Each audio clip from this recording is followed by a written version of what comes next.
দোকানের মতো মুচমুচে বেগুনি কি করে তৈরি করবে আজকের ভিডিওতে সেটাই শেয়ার করব। অনেক সময় বেগুনি বানানো হয় কিন্তু মুচমুচে হয় না। আজকের ভিডিও দেখলে সেটা আর হবে না, একদম মুচমুচে বেগুনি খুব অল্প সময় বাড়িতে বানিয়ে ফেলতে পারবে। আসসালামু আলাইকুম, কেমন আছো তোমরা সবাই? নতুন একটি রেসিপিতে তোমাদের সবাইকে স্বাগত জানাই।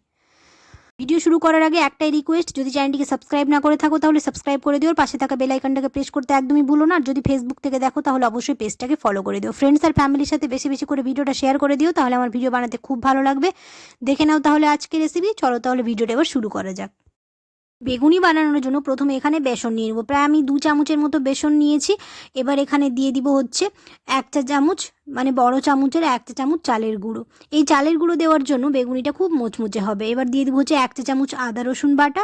তারপর দিয়ে দিব হচ্ছে সব গুঁড়ো মশলা আর যা যা লাগে। দিয়ে দিলাম হচ্ছে লঙ্কা গুঁড়ো 1/2 চামচের মতো, পরিমাণ মতো নুন, একটুখানি দিয়ে দিব হচ্ছে হলুদ গুঁড়ো।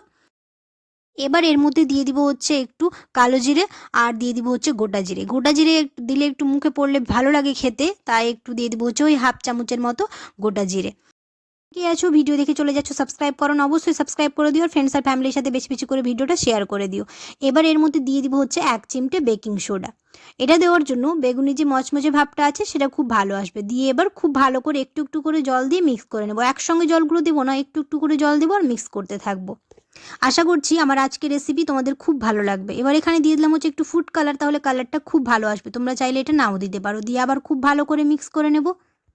অনেক সময় বেগুনি মচমচে হয় না, পারফেক্টভাবে হয় না। আজকের ভিডিও দেখলে একদম পারফেক্ট বেগুনি খুব সহজেই বাড়িতে বানিয়ে ফেলতে পারবে।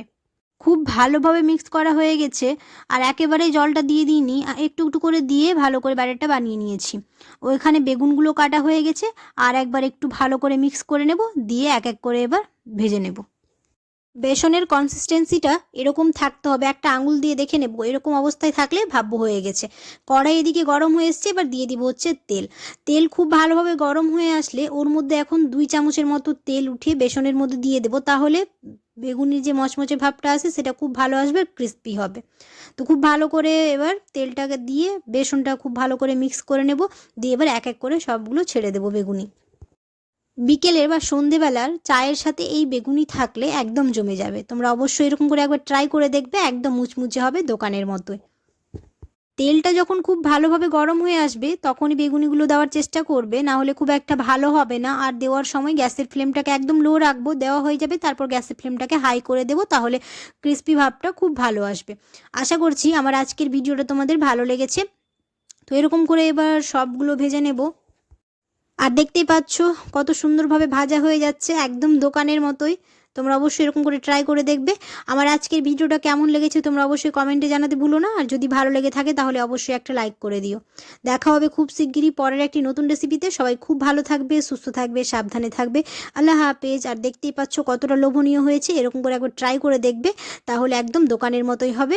আর চিন্তা করার কোনো ব্যাপার নেই, আজকের ভিডিও দেখে তোমরা খুব সহজে বাড়িতে বানিয়ে ফেলতে পারবে। যে কোনো সময় ইচ্ছে হলে খেতে পারবে এরকম করে।